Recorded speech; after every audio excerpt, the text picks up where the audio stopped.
Hey guys, welcome back to the YouTube Wars. This is Axis Allies, the Garrison, Detroit here, coming to you from the bunker with another episode of Axis Allies, the Garrison. All right, so it is finally G.I. Joe's turn. He and his Anzacs in episode 4.7 will go ahead and make their moves. Okay, things are definitely starting to heat up in the South Pacific. Reason being that the Japanese have a very strong naval presence in the South Pacific and the region between Southeast Asia and Australia. Okay, we know that the U.S. has moved in its fleet, its Pacific fleet, in off the coast of the Caroline Islands. And what I would like to know is, what will G.I. Joe do then? Will he beef up the American Navy? Will he link up with the American fleet off the coast of the Caroline Islands? Or will he go on the offense? Or will he do both? Will he perform a combination of attacks and link up whatever other resources he has in the region with the American fleet? And let's find out. Enjoy the episode, and as always, let me know what you think. All right, it is episode 4.7. It is the end of this entire round. Okay, it is Anzac's turn. Anzac starts this turn with a total of 34 IPCs, which it'll use to buy 2 naval transports, 1 destroyer, and 2 submarines for a total of 34 IPCs. And that's the total amount of money that the Australians will be spending. So G.I. Joe has gone ahead and declared 2 battles, and they're the battles that will take place in Season 41, where there's a lone U.S., lone Japanese Imperial Naval transport. Okay, what he's going to do is he's going to take 1 Anzac submarine coming from Season 54 at a movement of 1. What is it? Yes, 1, 2, and 3. This submarine will be performing an auto kill. This naval transport will be sunk. Okay, the second battle will be for the Japanese. No, actually, not this. The Japanese naval transport in Season 43. Again, same scenario. A submarine coming from Season 54 at a movement of 1, 2, and 3 will be engaging and will be sinking the Japanese naval transport in Season 43. So these are the only 2 battles that the Japanese, actually that the Anzacs will be declaring this turn. So that means that we're straight going into then non-combat movement. So what G.I. Joe did was that he linked up his fleet. He took the 1 destroyer in Season 55. He'll link up his fleet with the American fleet in off the coast of the Caroline Islands in Season 35. Actually 33 at a movement of 1 and 2.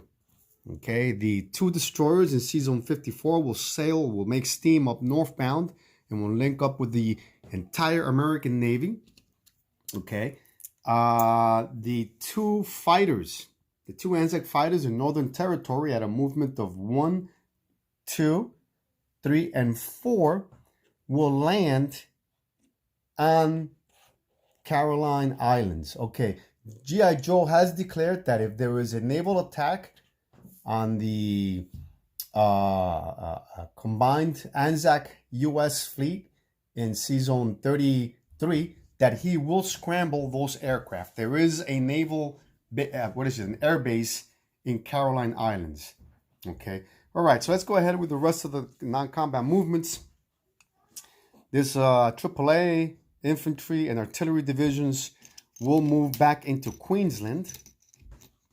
Okay, and that's about it for the non-combat movements. Let's go ahead then with the placements of units.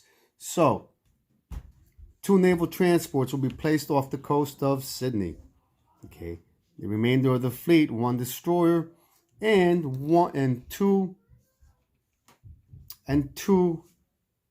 submarines will be placed in Season 54.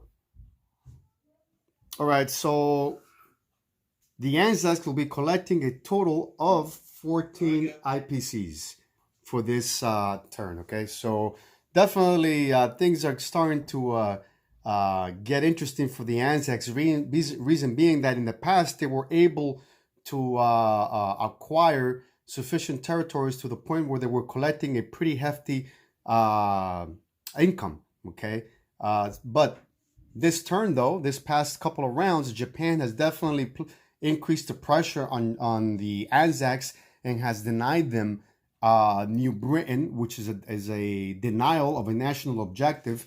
Also, the fact that the Anzacs have lost, what is it? Well, actually, yes, the fact that the Anzacs lost Sumatra has also hurt them where it hurts the most. Okay, and that's also a loss of 4 IPCs that the Anzacs are not collecting. So the Anzacs are feeling the economic drain of being at war with Japan.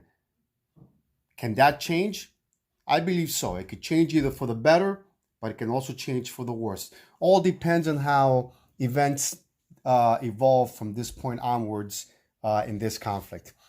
All right, guys, so it is the end of episode 4.7. It's the end of round 4. We are officially moving on to round 5. Okay, so let's make it official. Let's move the round marker up to round 5. It is now Germany's turn.